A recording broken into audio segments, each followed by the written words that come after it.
Journey Talks podcast, your favorite podcast to reconnect with gratitude and inspiration, hosted by Jorge Gonzalez.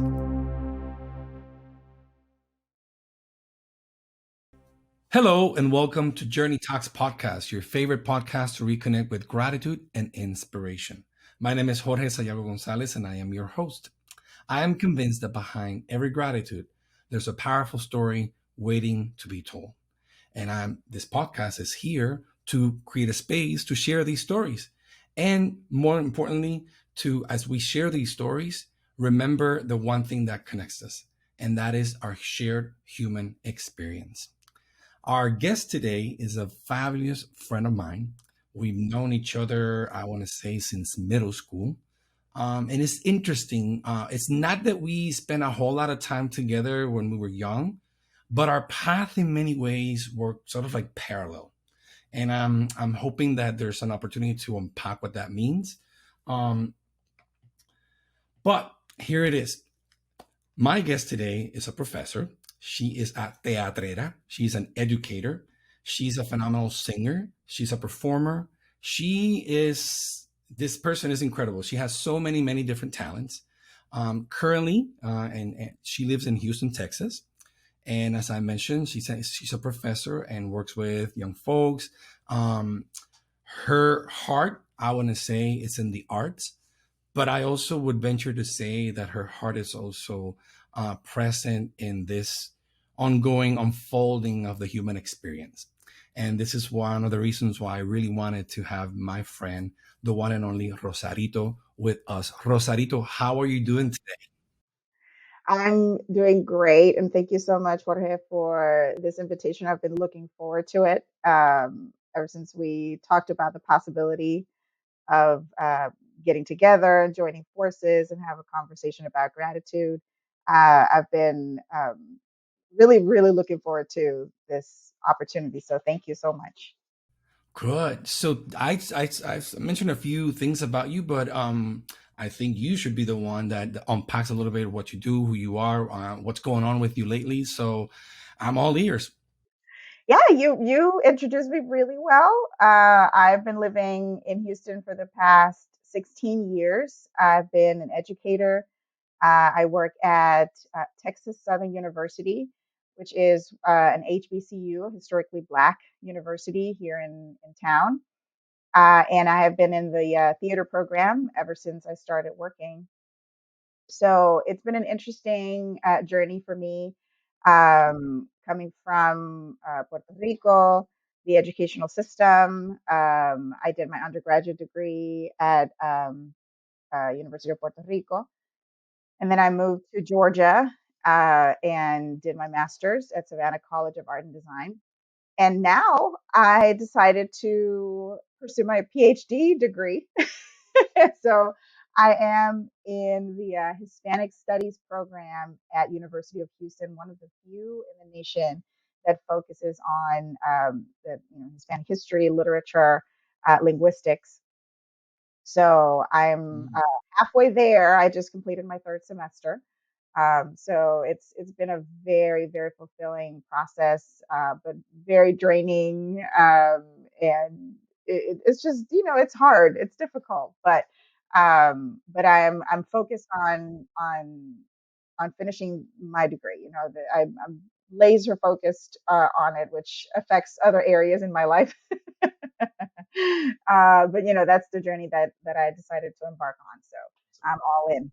You're also a mother of two, right? I am a mother of two. Annie, she just turned 10 on last Wednesday. And Javi is about to be 12. So I have my hands full with them. They're really good kids. They get along pretty well. And he is in middle school now. She's still in elementary. So that was a learning curve for all three of us. He rides his bike to school now. So it's it's it's been interesting to let go of having all of the control and knowing exactly what's going to happen at what time and all of this. So, but he's been good. He's been very responsible and new stage in life.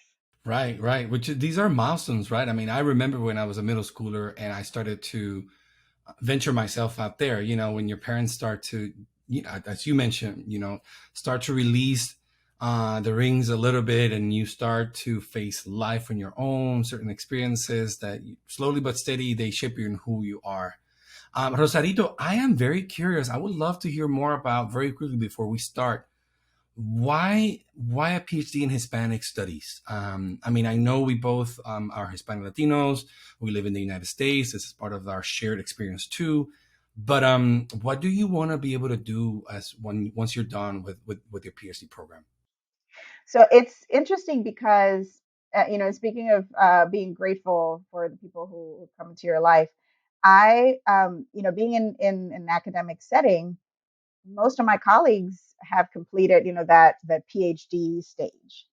In the arts, an MFA, which is what I have, it's a terminal degree, so you can get jobs in higher education. But as a personal goal, I've always wanted to. I knew, that I wanted to complete this final step, so to speak. And but I didn't know where, I didn't know when, and I had, my kids were little, but I always had that, on the back of my mind.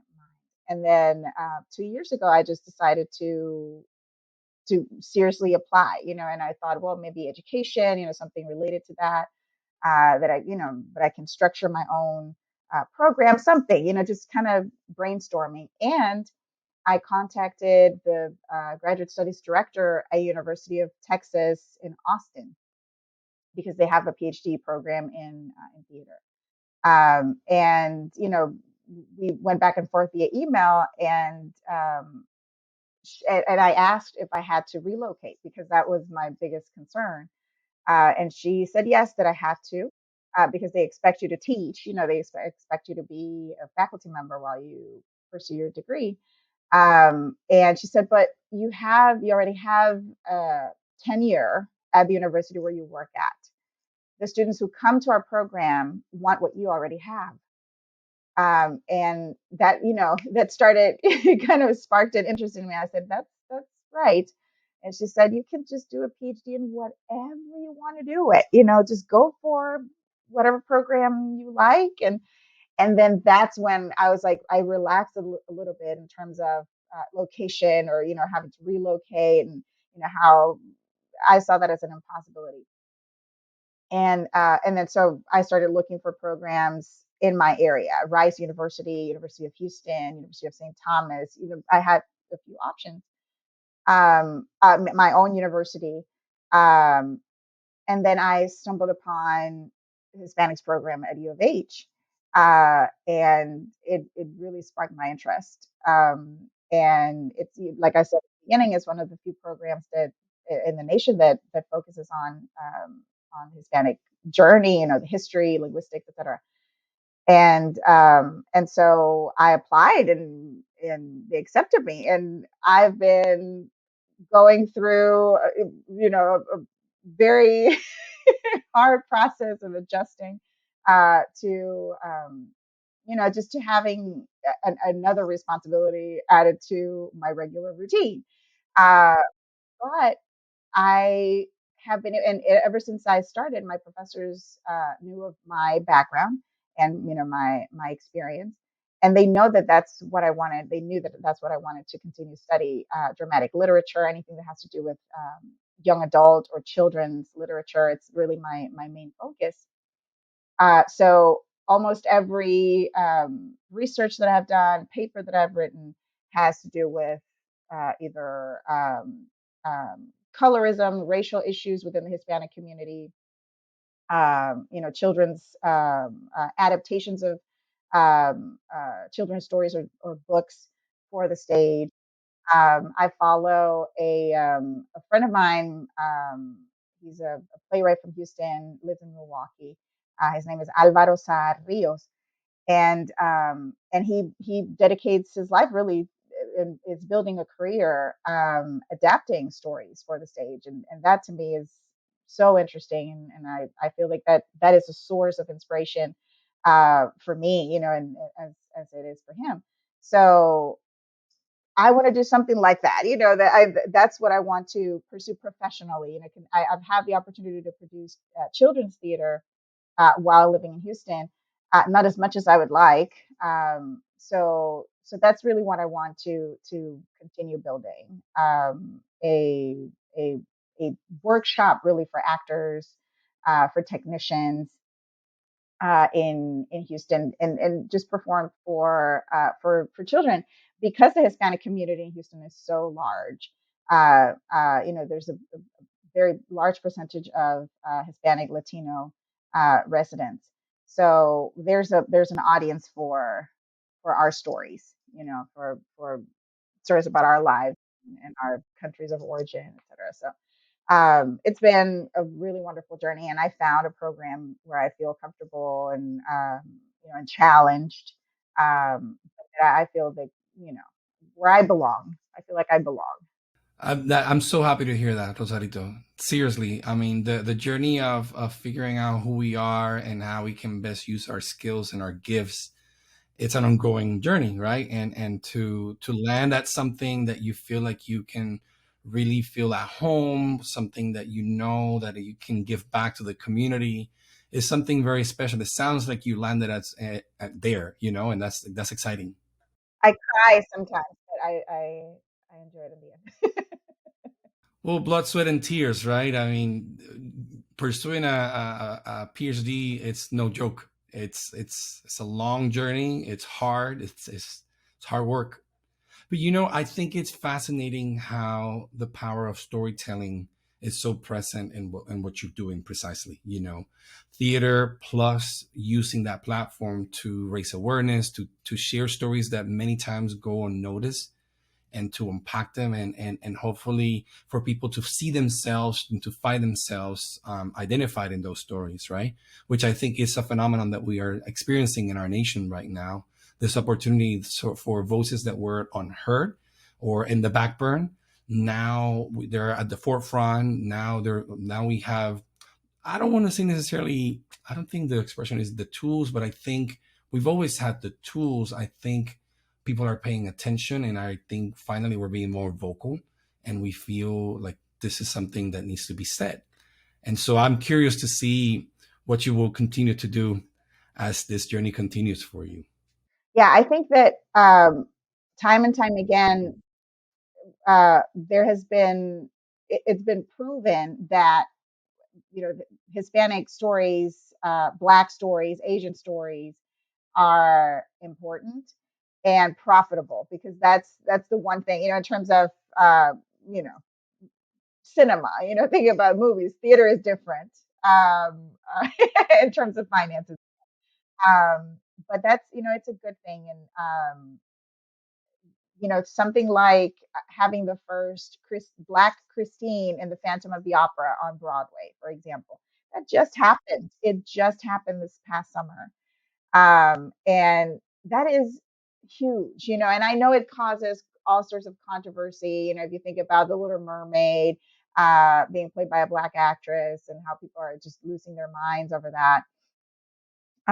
It really tells uh, where the issue lies, and how, as a society, we can start, or we've already started, but we can pinpoint those areas and highlight those issues with something as simple as casting a Black girl in a white role, so to speak, because the animated character is a white mermaid, but it's an interesting conversation to have, and I think that the important thing, whether you like it or not, it's not about liking, that you understand the importance, right? Because representation matters, and it is important to make those changes, and to challenge the status quo. It is important. So yeah, it's not about liking, right?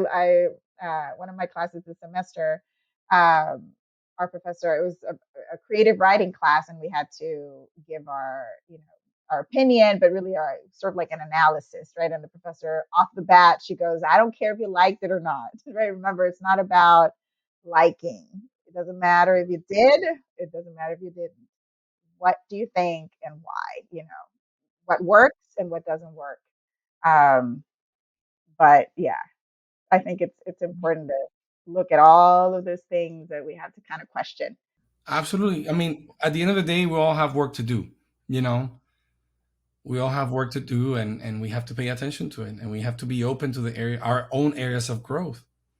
Well, this is exciting. Well, I mean, I think this is a perfect segue to now then talk about gratitude because I mean, on the undertone of what I've heard so far, there's gratitude there as well. You're finally at a place in your life that you're pursuing something that has been a huge longing for you, and so I like to start asking questions. Is that okay? Are you ready? Yes, yes, I'm ready. All right. So the first question that I have for you is, what is gratitude for you, and what is your relationship with it?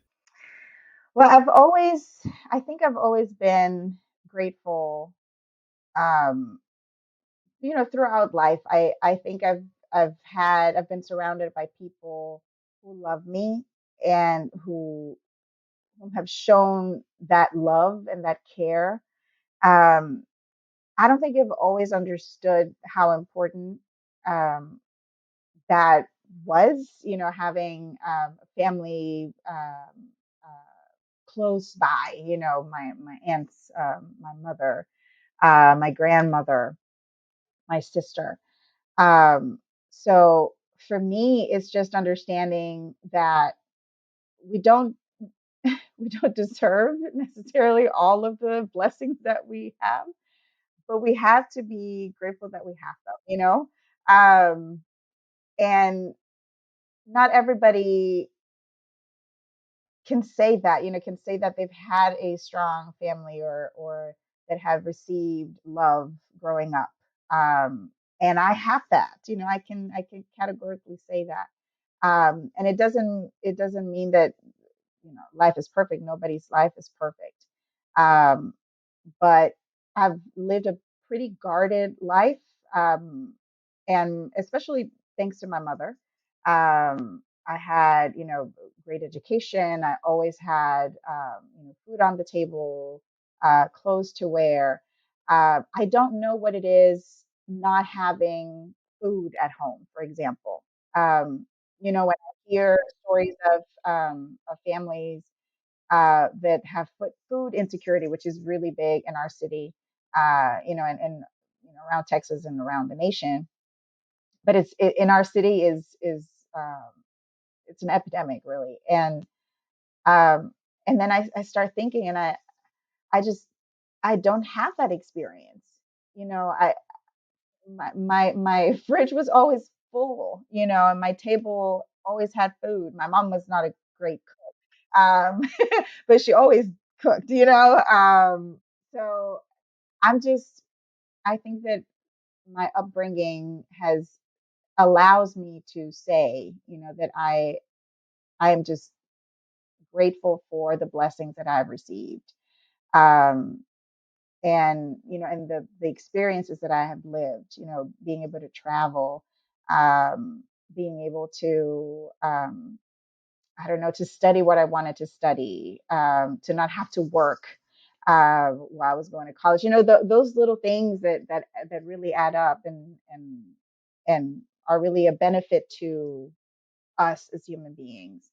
And if you compare yourself to others' experiences, you see yourself and you say, "Wow, thank you, thank you, life, thank you, mom, thank you, family." Yeah, yeah, yeah. Right. I hear you talking, and my wife her former life. She was a family therapist, and so one of the things, and in my education in theology, I there's this is not a new term, but I think what I hear you saying is the importance of protective factors, right? How these protective factors allow a human being to grow and to their best potential, right? And so how these once you have these protective factors in place, the individual can meet certain benchmarks or explore these creative ideas, connect with his or her intuition in such a way that then you could pursue, you can allow yourself to explore what that would look like. And I also hear, and it's important to recognize that there's an element and a level of privilege, right? And I think that's very, very interesting, especially for you and me, right? Because we are, the capacity that we came to the United States is a result of a privilege that we have when you compare it to other Hispanic Latinos that do not have that ability. And so it's important. It's important to recognize your place. It's important to recognize what you've been given. And it's important to recognize the power that that gives you and how to use it, right? Would you agree with that? Absolutely. Absolutely. And I had no idea. Um, and because, you hear about immigration, you hear about the struggles and, detention centers and these, just so many schools of thought and then you lived and then you get the opportunity like I have to live in a city and to surround myself with friends, family um, that that have had issues with documentation. And every time that issue comes up, I just say, the people that I know, the people that I know are here to work, are here to make this, the United States a better place. I know that there's so many things, good, bad things that happen. Like I said at the beginning, not that nothing is ever perfect. But this journey that immigrants from different countries embark, it's really admirable because most of them are really, escaping from terrible situations. But like you said, in our particular situation, I decided to leave to go to school and I had no issues. I didn't have to do all this paperwork or wait in line and get a visa or a green card, nothing like that. That is a big privilege. And I know politically that's a big issue and there are so many different opinions about it. But I agree. I feel very privileged. It doesn't mean that there aren't issues that come with that privilege because we're still Hispanic. I still, in many ways, feel like an immigrant. And actually, it's funny because I hadn't hadn't thought of myself as an immigrant writer, and and it all comes to taking a class on Hispanic Caribbean writers, women writers. So we read stories from Dominican Republic, Cuba, and Puerto Rico from women who are exiles or immigrants or native writers. So they write from the United States about their countries of origin. And I had never seen myself as that in that category. In my mind, in my head, I'm Puerto Rican. And so I had never really seen myself as an immigrant in that way. Um, but after, and of course, because I'm producing work and I'm like, okay, so I fit into this category of women writers who are, who are writing from the United States about their countries of origin. And I've been, outside of the island, I've been since 2004. So almost 20 years, but still it's a mind game. It's interesting. It is a mind game. It is a mind, and it's, you know what? It's very humbling. Now that you touch on it, I think it's. I would love to share this with you. When I moved from Puerto Rico to the United States, yes, I was pursuing my degree in theology and all of that, but I was confronted with a really tough truth. I met people that were the same age as I was, 23, 24. Their circumstances and how they got to this country were super different. Not precisely because they did it, but their parents did. And the pursuit of better opportunities for them. And that was a reality check for me. It was so humbling to listen to different stories, to understand that there were systems and complexities that were beyond my control, that were affecting the quality of life of individuals, right?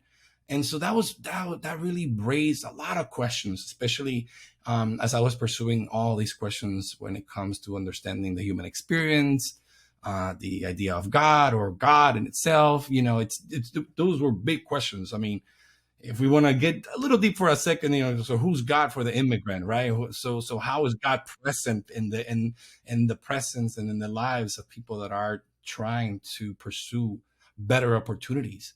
So I mean, maybe that is a theme for a different podcast, but I so appreciate that we can just touch on it a little bit because it is part of our story. I think is it gives us reasons to be grateful. But I also I'm convinced that it gives us opportunities to empathize and to have compassion and to understand that my story is different.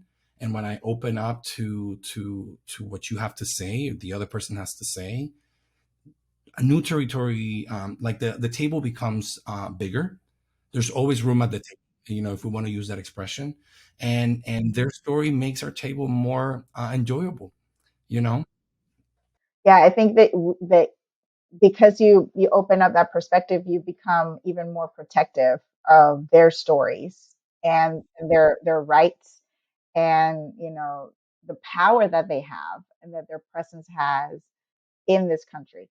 Um, and but yeah, I mean, you hear these stories, and it's just it's so much more challenging than what I had to go through, and I recognize that, and I respect that so much. Absolutely, absolutely, yeah, yeah. All right. So, Rosarito, what are you most grateful for? Or is there a list? Probably there's not just one thing. Probably there's a few things that you're most grateful for. I think I'm grateful for my kids, and I know that that's kind of a given, but because I really wasn't sure if, first of all, if I wanted to get married at all when I was younger. I wasn't really into thinking, daydreaming about a wedding dress or nothing like that. I remember telling my mom, if I ever get married, I want to wear a green dress because that's my favorite color, not a white dress. And she said, please don't kill your grandmother. And so when I got married, I wore a green veil because I know, not the dress, but at least the veil. Um, and but I just wasn't sure if that was going to be my path. And then I got married, and I remember we had a conversation, and I said, if it doesn't happen naturally, I'm not going to go jump through hoops to try to have a family. If it happens for us, it happens. If it doesn't, I think I'm okay with that. And it did happen, and we were very happy to have Javi, and it was very challenging physically, emotionally, for both of us. It's bringing a new life into your environment, your home, and your entire life changes and your focus changes.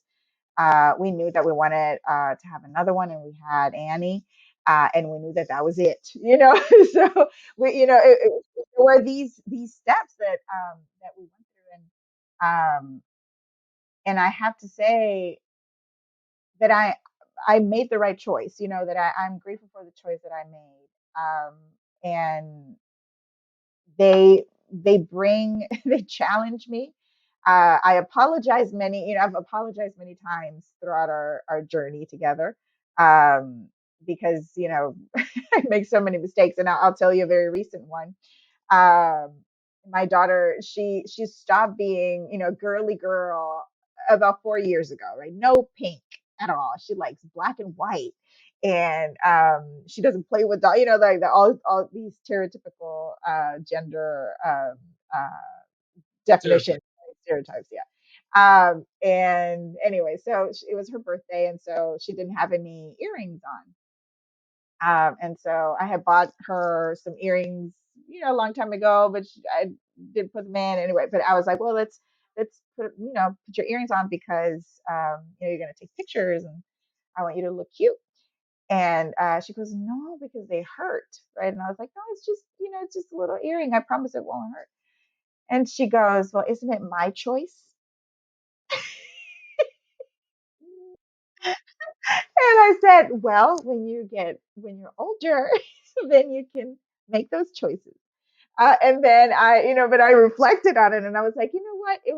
I missed the opportunity to reinforce, and tell her, of course, your body, your choice. Of course, if you don't want to Right. do that, you don't have to. If you don't want to wear that, you don't have to. But I missed the mark, so I recognize that.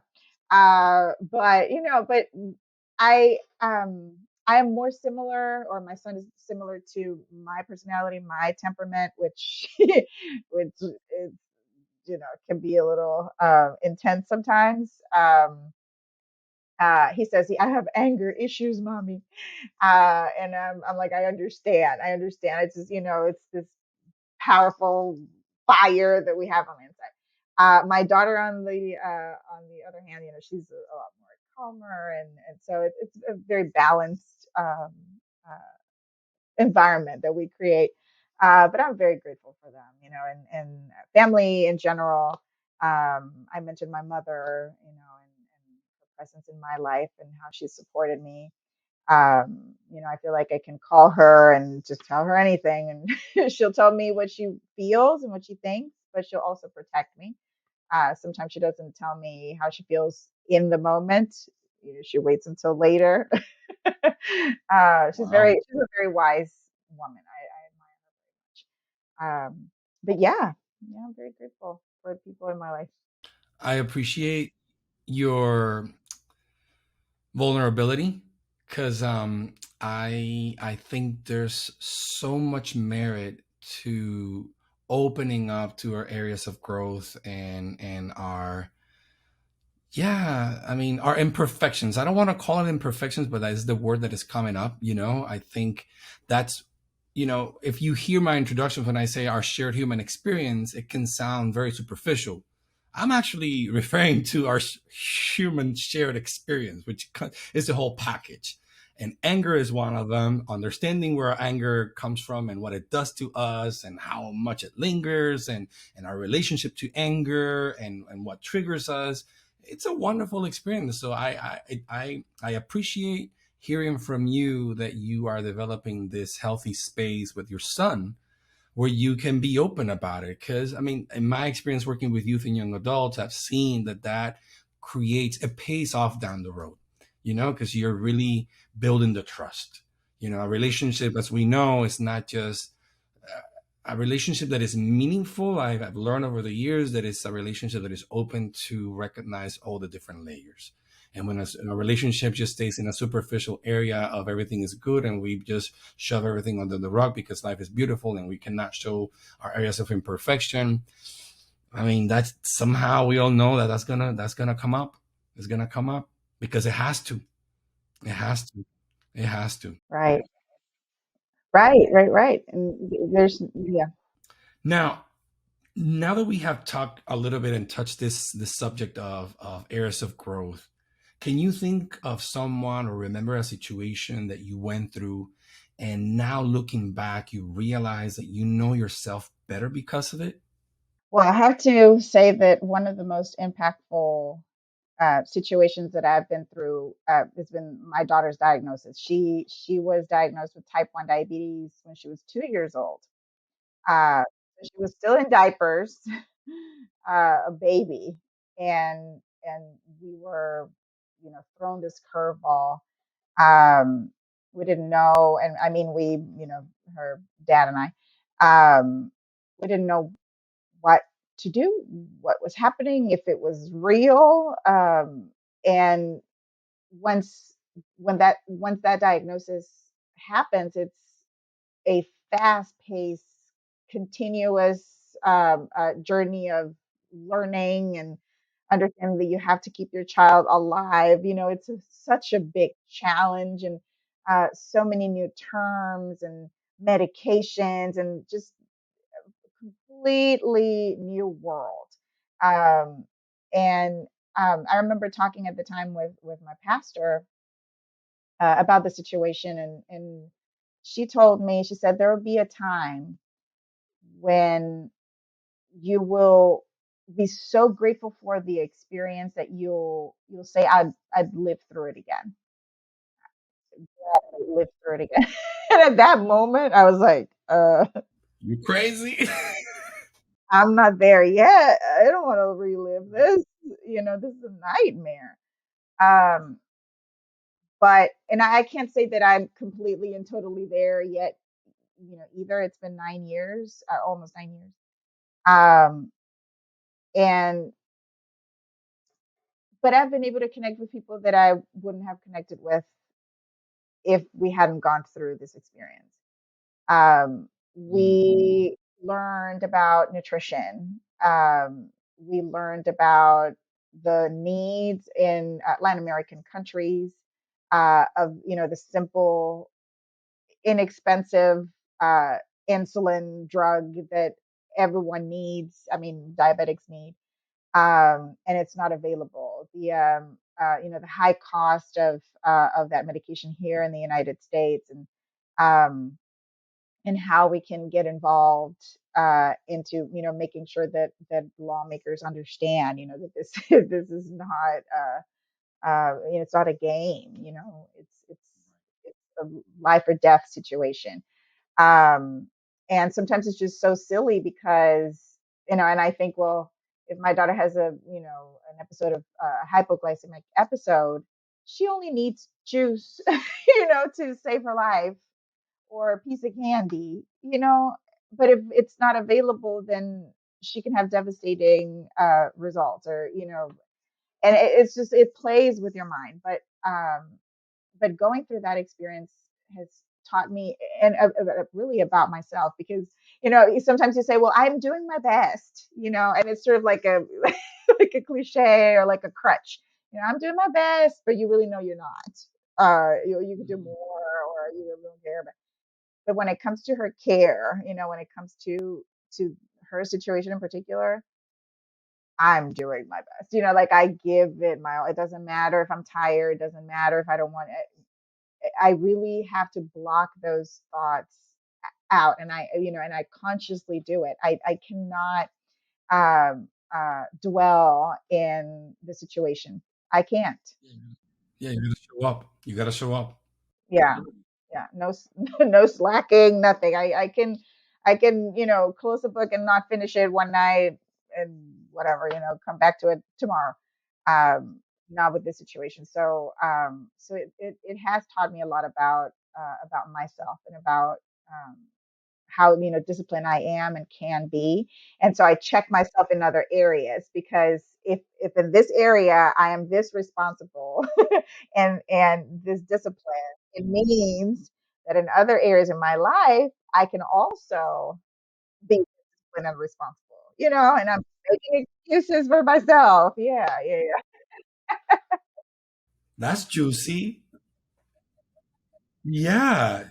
Can we talk? Can we unpack that a little more? Because that's really good right there. I mean, to me, that's human growth. Yeah, I have to say, I have to say that, especially in relationships. For example, I struggle in with relationships, because if I'm laser focused on something.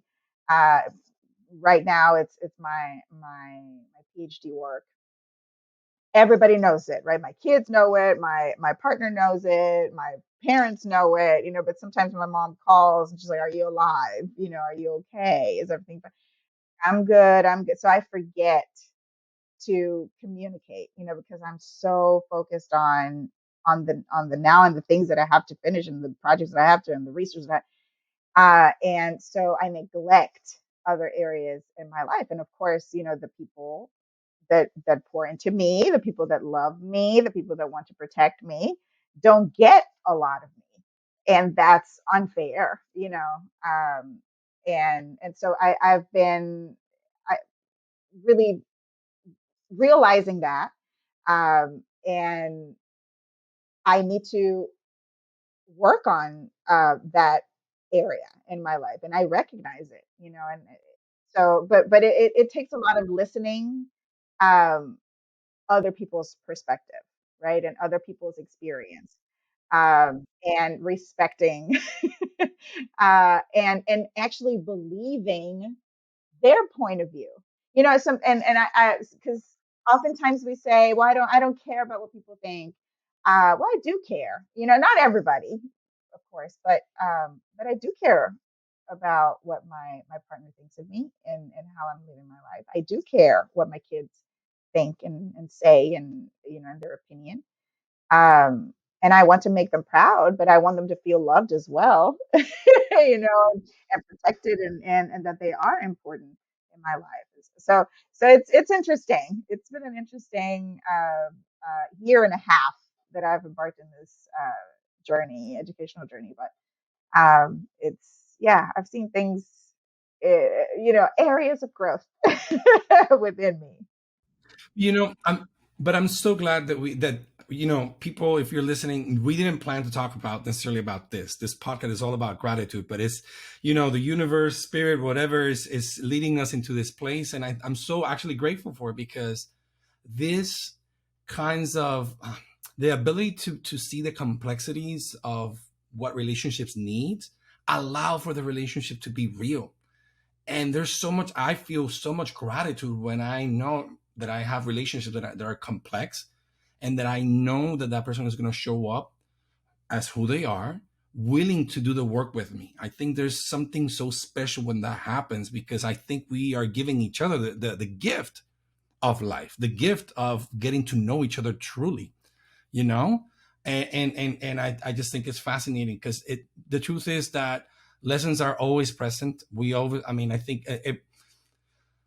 the devil is in the details, right? And I don't mean, by that, what I mean is, like, the beauty of the joy of life could be completely ignored when we lose sight of that, of the simple things, of the beauty of truly listening, and what you said, which is believing what the other person has to say. Because we can be so hard-headed.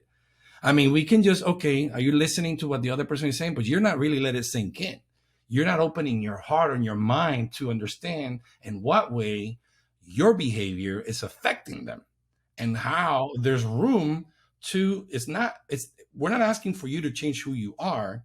I think the request is develop an awareness of how that energy and behavior in you manifests and affects other people. That's a complete different ballgame. Right, right. It's not just their opinion, it's their experience. And that was, you know, and I know, again, we didn't plan to talk about this, but when I separated from my husband, it was about 4 years ago, and that was part of, the harshest part of that separation was understanding that his experience was different than mine. And at first I struggled, and I asked for him to change his mind, and say, well, that's not true. That cannot be. Until I said, well, I don't like it, but it's his experience. So I have, to listen, and I understood. And so the healthiest thing for us was to separate. But I have to tell you, and my mom always questions me, and she's like, "That's just so weird. The relationship we have is so weird because we are very good friends. We are, and we're not just parents to our children. It goes beyond that. He is my family, and whether people understand that or not, it's fine. But that's our truth. And that's the relationship that we have been able to build while being apart. But it was tough. It was tough to hear, what his experience was. Um, but it was the truth, his truth. So it's important to listen. Well, thank you for sharing. Next question. You ready? All right. Why do you do what you do? Okay. And what keeps you motivated? And is gratitude connected to it in any way? I'm going to ask it once again. Okay. Why do you do what you do? and what keeps you motivated, and is gratitude connected to it in any way? Okay. Well, I come from a family of educators. So I knew that was my favorite game growing up was teaching. So much so, in our house when we were little, the doors in our rooms were wooden, but you could write with chalk behind them. So I would ask my mom to stop at the pharmacy to get me a box, chalk. And I remember having, like, my fingers were white after writing, behind my door, and I love that. I just love that sensation. And it got so bad because, of course, it gets all dusty and everything, the floor and everything. So my mom got me an actual blackboard, and I had a blackboard in my backyard. And I would play every day. I had an actual roll book. You would go to the pharmacy to get a roll book. So I had a roll book and everybody's names, my classmates' names on it. Everybody had grades. I had lesson plans. As much as I could develop them. But I knew that that was my destiny. I knew that I wanted to be an educator. And then I found theater at a summer camp that I went to when I was 15. I don't know if you remember Luis Oliva. He's a Puerto Rican actor. He was the theater teacher. And he said, the theater is everywhere. And that, just like Shakespeare said, that we're all actors, right? The world's a stage and men and women are players. And that resonated with me. And I knew, because I was a creative person, but I'm also an introvert, which is interesting, for a person in the arts and the performing arts. Um, but there's plenty of us introverts in the performing arts, but that made sense, so much sense to me, because I knew growing up in church, especially in an artistic church like the one that I grew up in. Well, everybody would sing. We did these big plays at professional theaters, and we had people in the congregation who were designers, and so it was a very professional experience that I had growing up, and the opportunity to be on a stage. And I was like, "Oh," but I never thought of it as a career. I thought of it as a hobby. And then I just sort of kind of tried to figure out how to embrace um, my interest in the arts, but also my vocation to educate. And at the University of Puerto Rico, I had a counselor, and he was like, marry the two. Just go for education and theater. You can do both. So that made all the sense to me. And so being an educator, I feel, and I get feedback from some students sometimes, and that makes me very, very happy, because it's about, impacting a life at a specific point in time.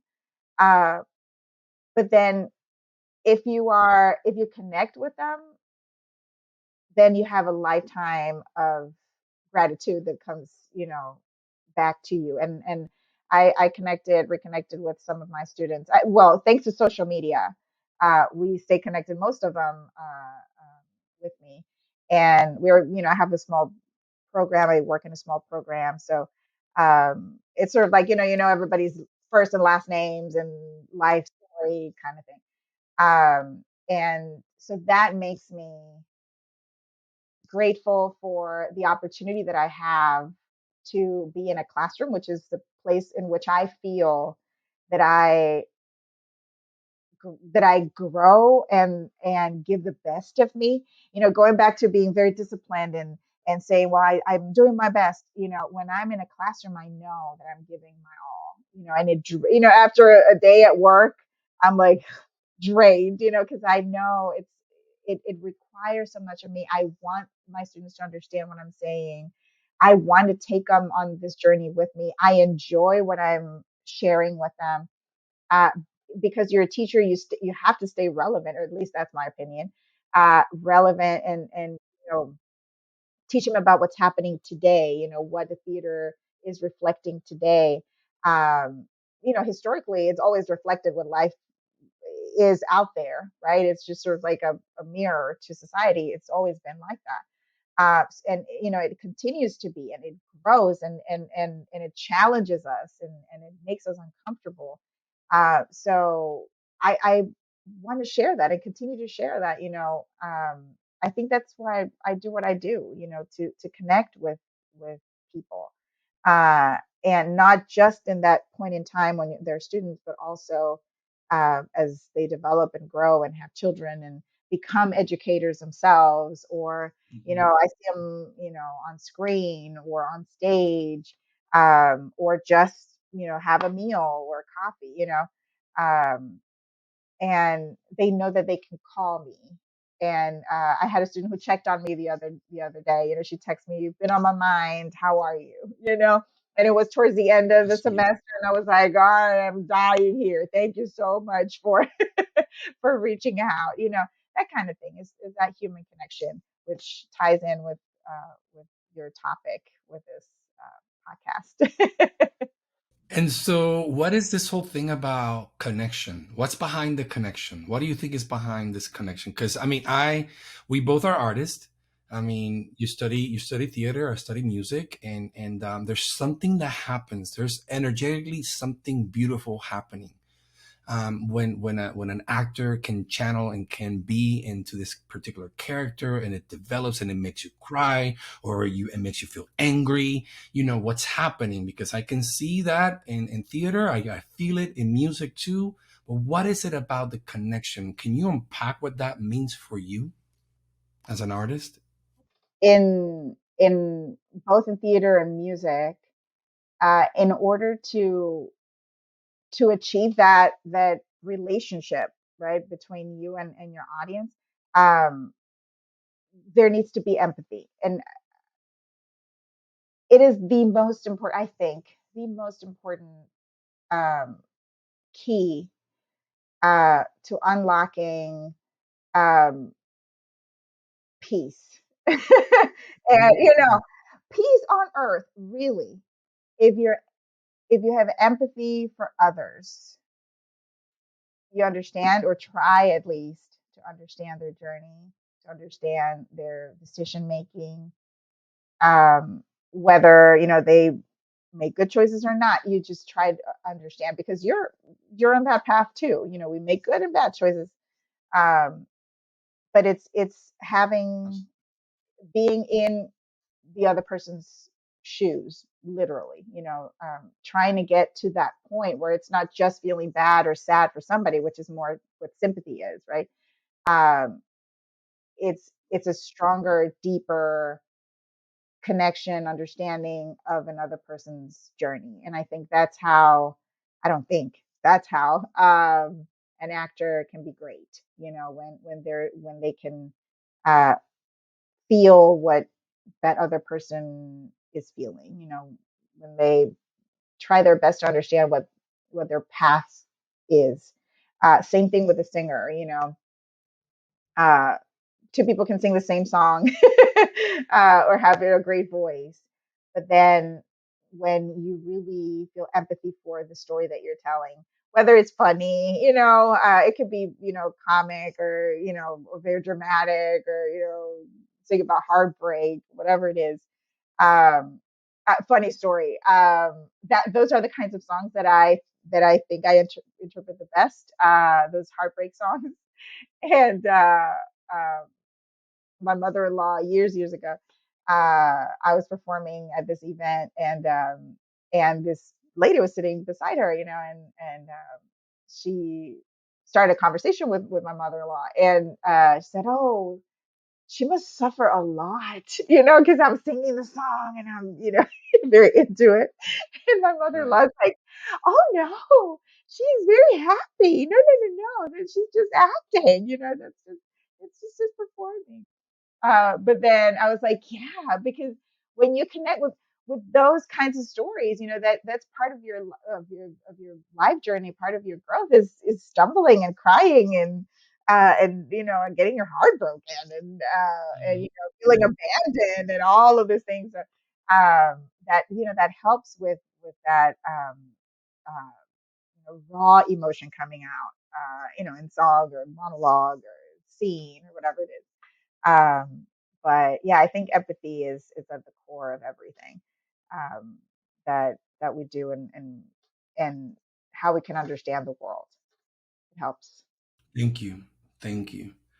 All right. So, what do you do to connect in order to connect with yourself? I, when I was thinking about this, I'm like, I really don't know. What do I do? Um, I think that I connect with myself while I read about other people's stories in a weird way. I find myself in well, right now in books, in other women's stories, Mhm. um, and that gives me a sense of self, and in a way, it grounds me. It justifies some of my thoughts. That can be controversial, for some people. But then you read about somebody who thinks similarly, or kind of, articulates something that you've been feeling or thinking about. So that's right now, in the now. That's how I've been, connecting with myself is by reading about other people's stories that are similar in some ways, different in others. Um, but I can, taking a creative writing class.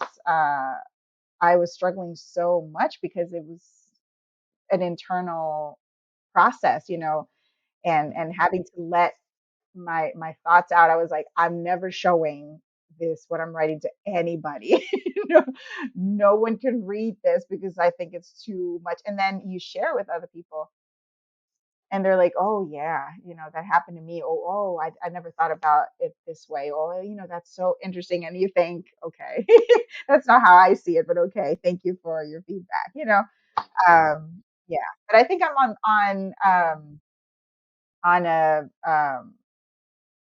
on a spiritual journey, in a different path um, I've never experienced before. Growing up, I had a very Mhm. structured upbringing, religious upbringing, um, and I feel like I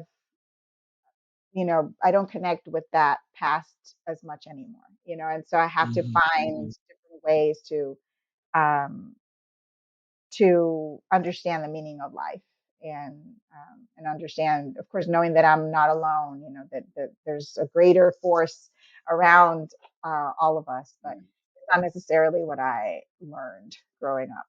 I'm glad that you brought the conversation there, just because there's two things. You talked about sharing of the stories, and when you think of supporting groups, that's where the magic happens, right? Because let's say, I mean, just to name a few: OA, Overeaters Anonymous, AA, Al-Anon, right?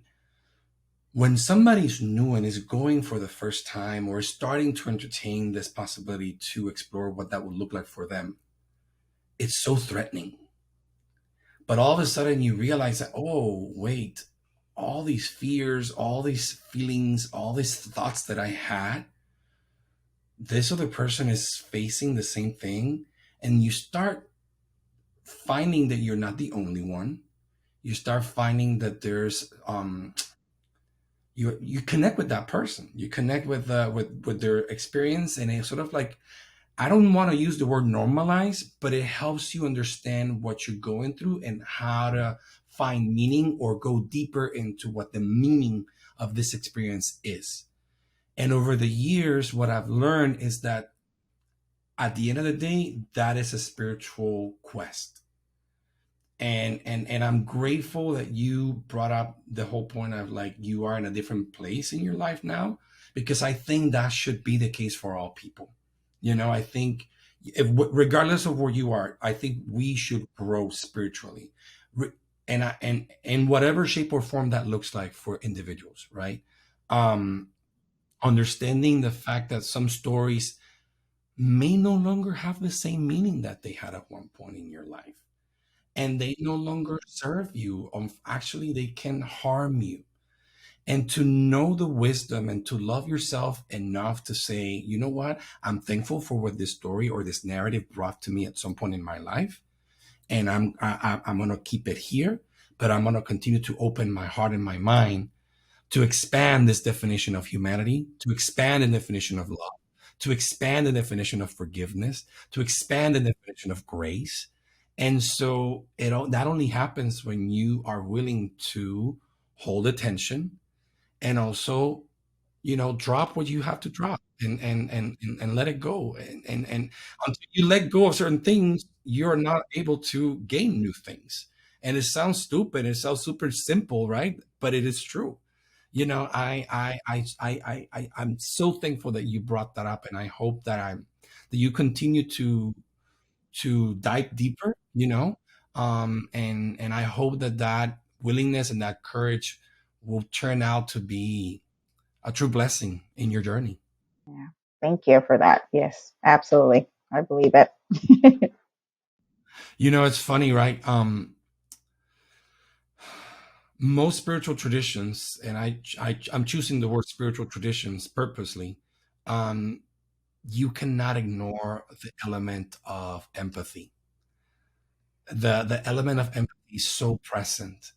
If you want to look at the Buddha, if you want to look at Rumi, if you want to look at Jesus, if you want to look at different spiritual traditions, they all hone in into this element of, if when I see myself in you and you can see yourself in me, there's something really special there, and we're connecting with an energy that really makes us a family. And it's hard because we're so attached to certain stories, certain narratives, and our egos, right? But when we are willing to understand and unpack, oh, this wound that I'm trying to protect right here, it's showing up differently in you, but it's the same wound. So at the end of the day, we're connecting in this thing that we call life, and that's actually suffering and difficulties is the one thing that can become a great teacher. And that's such a hard lesson to learn and to embrace and to learn from, right? I mean, what would you say about that? Yeah, I agree completely because it's hard to open up when you know what the outcome will be.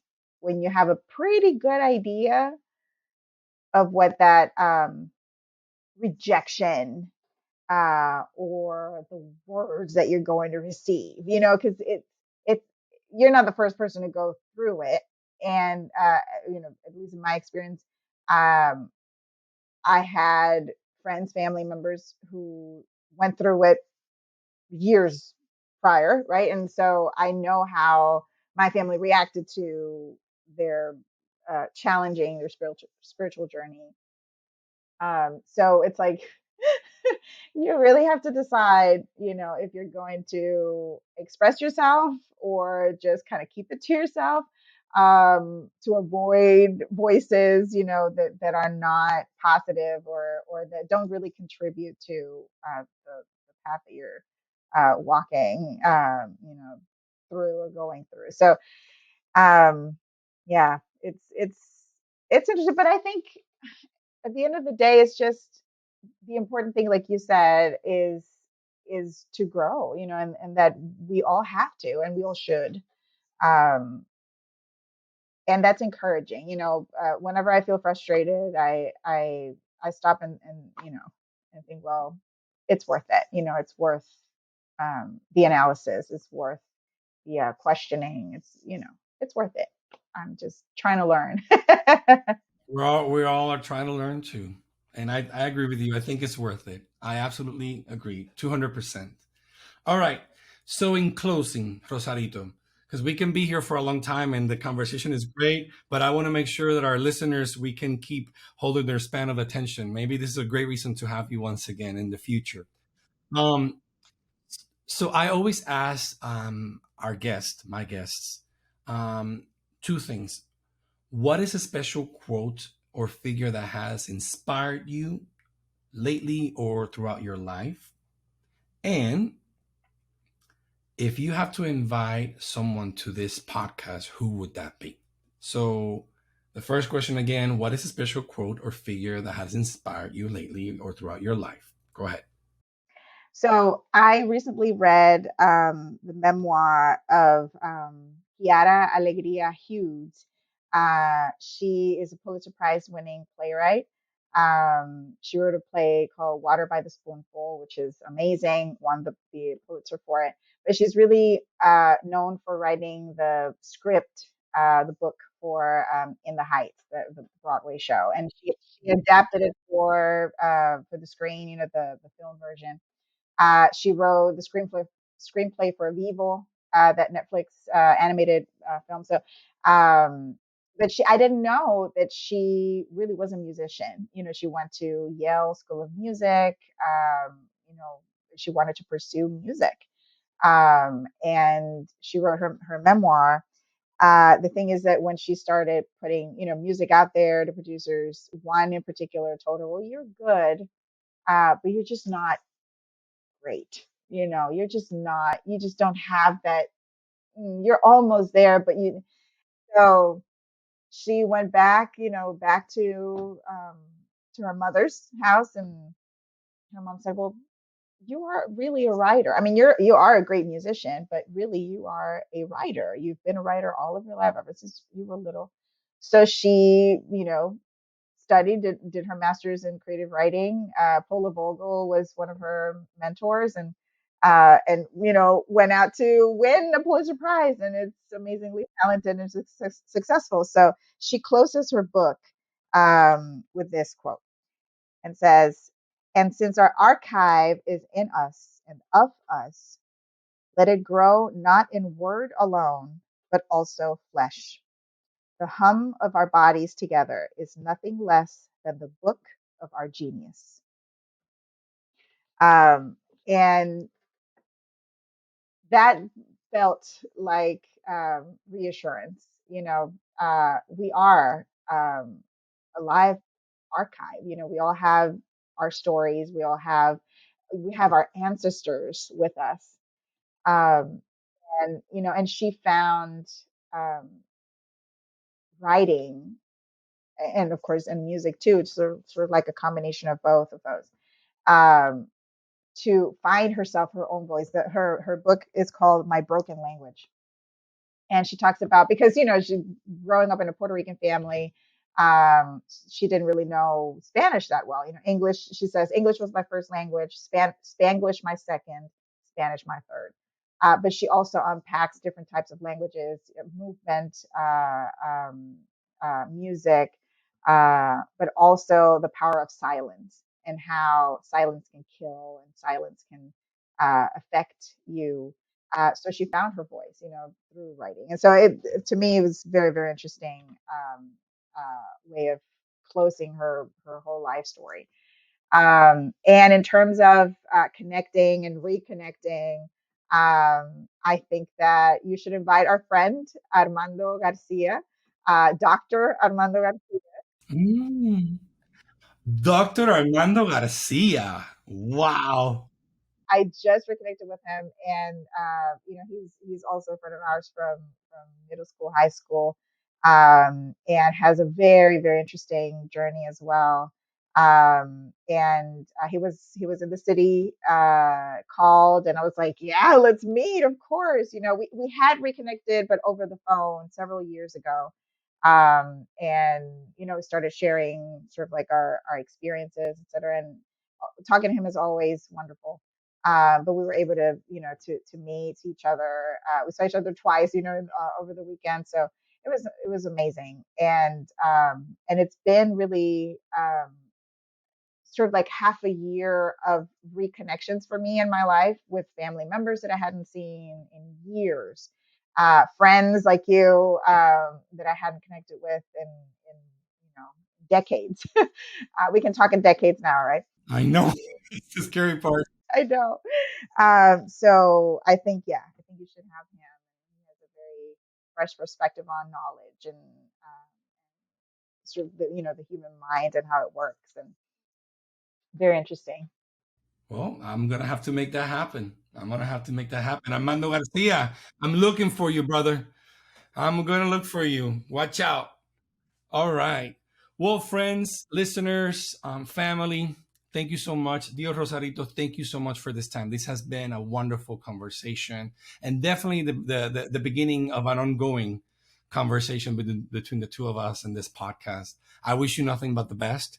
I can assure that what's coming is beautiful, and I can imagine that your students enjoy having you as an educator, and definitely you have shared how they connect with you. So all kudos to you. Many blessings to you and your children. I look forward to having you again in the future. Yes, thank you. Happy holidays, because we're recording this podcast during the holiday season. So I wish you the best. For our friends, happy Hanukkah, Merry Christmas, and happy Kwanzaa to everybody. Even though you might listen to this podcast later on.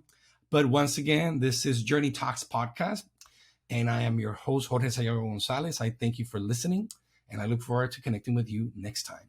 Thank you, and take care. Thank you for watching. Make sure you like and subscribe to our channel. Share your feedback, hit that notification bell, and let's keep the conversation going.